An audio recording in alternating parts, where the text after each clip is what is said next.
ഇസ്ലാമിലെ സക്കാത്ത് ശേഖരണവും വിതരണവും ഏത് രീതിയിലാകണം എന്നാണ് നമുക്ക് പറയാൻ കഴിയും?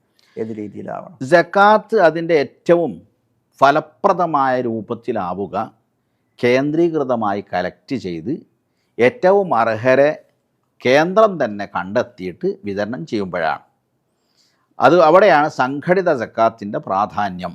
ഉദാഹരണം പറയാം, ഒരു മഹല്ലിൽ 100 കുടുംബങ്ങളുണ്ടെന്ന് വിചാരിക്കുക. ഈ 100 കുടുംബങ്ങളുള്ള മഹല്ലിൽ 10 സമ്പന്നരായ ആളുകളുണ്ട്.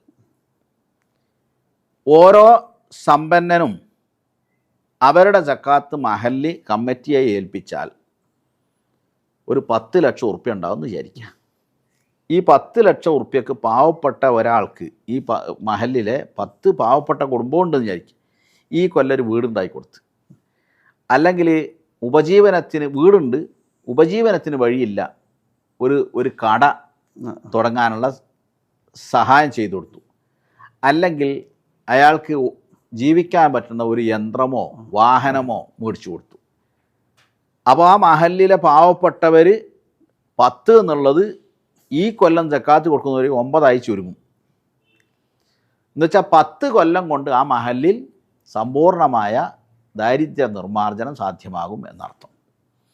അതേസമയം ഈ 10 സമ്പന്നരായ ആളുകൾ അവർ ചില്ലറയായിട്ട് ഇങ്ങനെ ഓരോരുത്തർക്ക് കൊടുത്തെന്ന് വിചാരിക്കുക.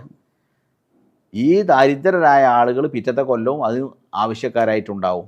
അവരെ ഒരു കാര്യവും പൂർത്തിയായിട്ടുണ്ടാവില്ല.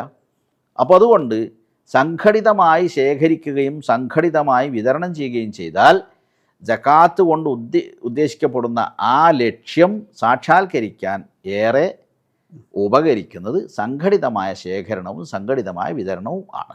ഈ പറഞ്ഞതിൻ്റെ അർത്ഥം ഒരാൾ സ്വന്തം നിലക്ക് കൊടുത്താൽ അത് ഹറാമാവും തെറ്റാവും എന്നൊന്നല്ല. പക്ഷേ സക്കാത്തിൻ്റെ ഒരു ഉദ്ദേശമുണ്ട്, ലക്ഷ്യം പൂർത്തീകരിക്കുക. അതിൻ്റെ സമ്പൂർണമായ രൂപത്തിലേക്കത് എത്തുമ്പോഴാണ് ആ ലക്ഷ്യം പൂർത്തീകരിക്കുക. അതിനേറ്റവും സഹായകരമാവുക, ഗുണകരമാവുക സംഘടിത സക്കാത്ത് സംവിധാനം തന്നെയാണ്.